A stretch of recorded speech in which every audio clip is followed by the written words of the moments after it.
Welcome to TYT Sports. Francis Maxwell here. So LeBron James could finally be partnered by another huge name at the Cleveland Cavaliers. Jason? Of course they are. Kevin Love's going to the Cavs. Although there is some iffy things about this deal. That this is from Yahoo Sports.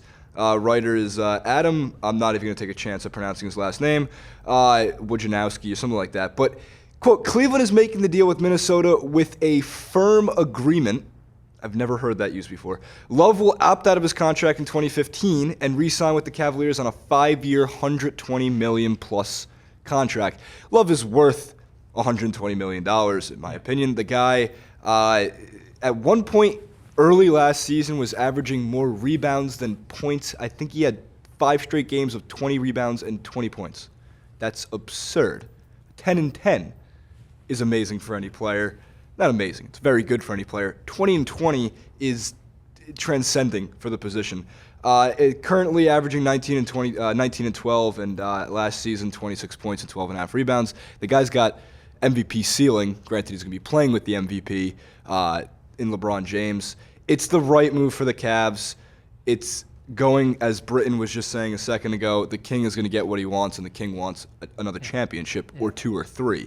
The city of Cleveland's got to be ecstatic in getting the 3-time All-Star stud of a player from UCLA, and moving forward with it.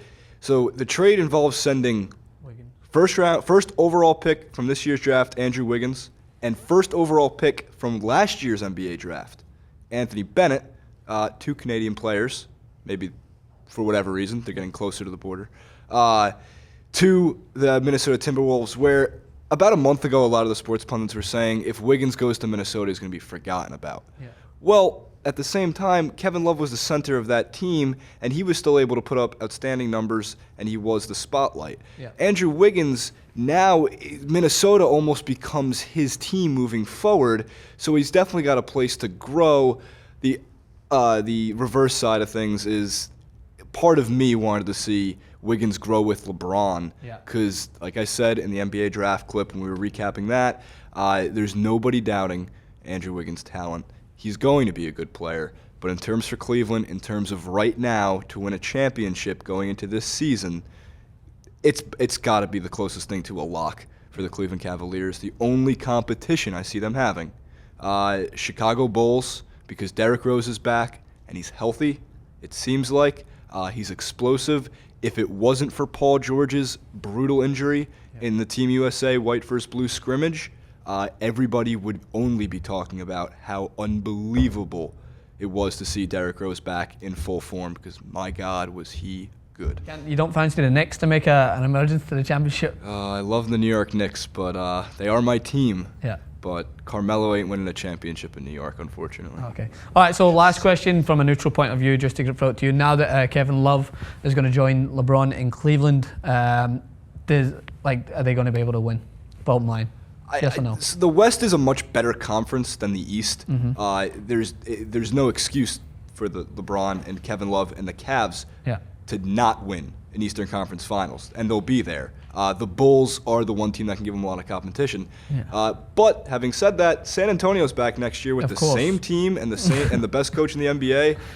And I would love to see a Spurs versus LeBron rematch again. I think Cleveland's got a better team than Miami's team from last year in the finals. I don't think they would be. The Heat this year were as Ben Mankewicz has been saying, one of the most lopsided NBA finals, and you never thought that LeBron would be on the other end of that. But going forward, Tony Parker just re-signed. Surprisingly, I thought he was a lot older than he was. He's only 32, and he's just gotten better as a point guard every year. Duncan's back. He's fundamental Duncan basketball. At the age of 58?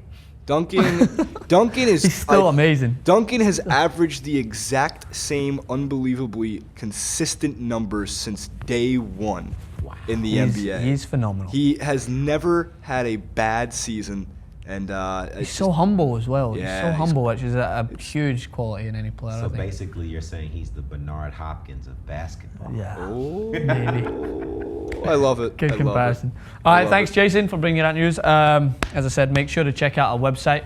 Articles coming on this subject, tytsportsonline.com. Thank you so much, and make sure to stay tuned.